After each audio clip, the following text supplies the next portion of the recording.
C'è chi il sindaco l'ha fatto, chi l'ha solo sfiorato, chi ha già occupato poltrone minori e poi c'è chi invece la scena politica non l'ha mai calcata. Ecco il ventaglio di opzioni che il 6 e 7 maggio si troveranno sulla scheda elettorale, i saccensi per eleggere il nuovo capo dell'amministrazione comunale.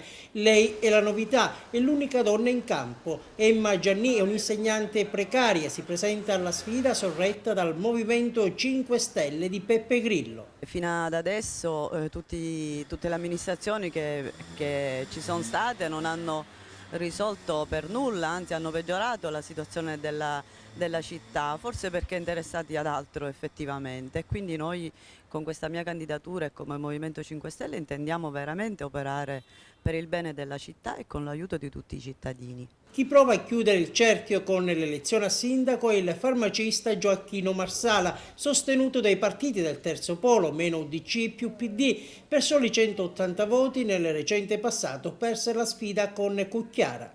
Con una battuta abbiamo sempre detto che ci è mancato un condominio.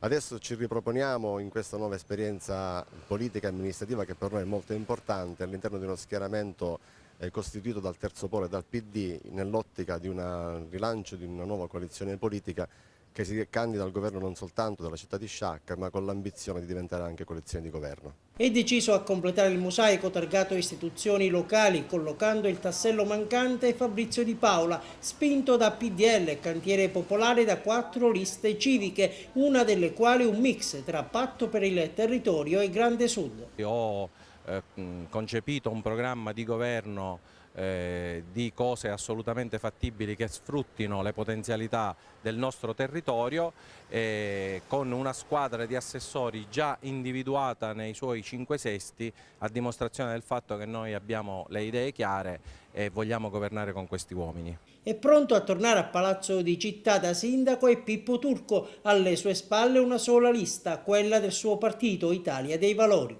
Siamo qua, vediamo con le difficoltà del momento che ci sono per i problemi gravissimi che questa città, l'incoscienza ci porta ad amare questa città e quindi a tornare fra la gente e per la gente per cercare di dare una mano d'aiuto.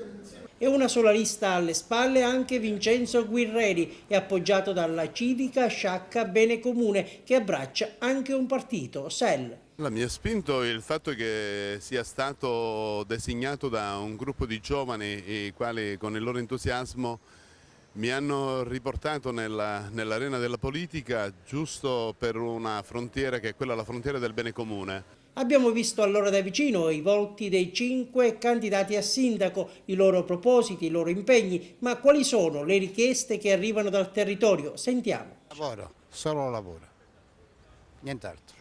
Spero che chiunque sia eletto, se c'è una buona idea, indipendentemente da dove essa provenga, venga portata avanti. Dalle strade a un po' di cose.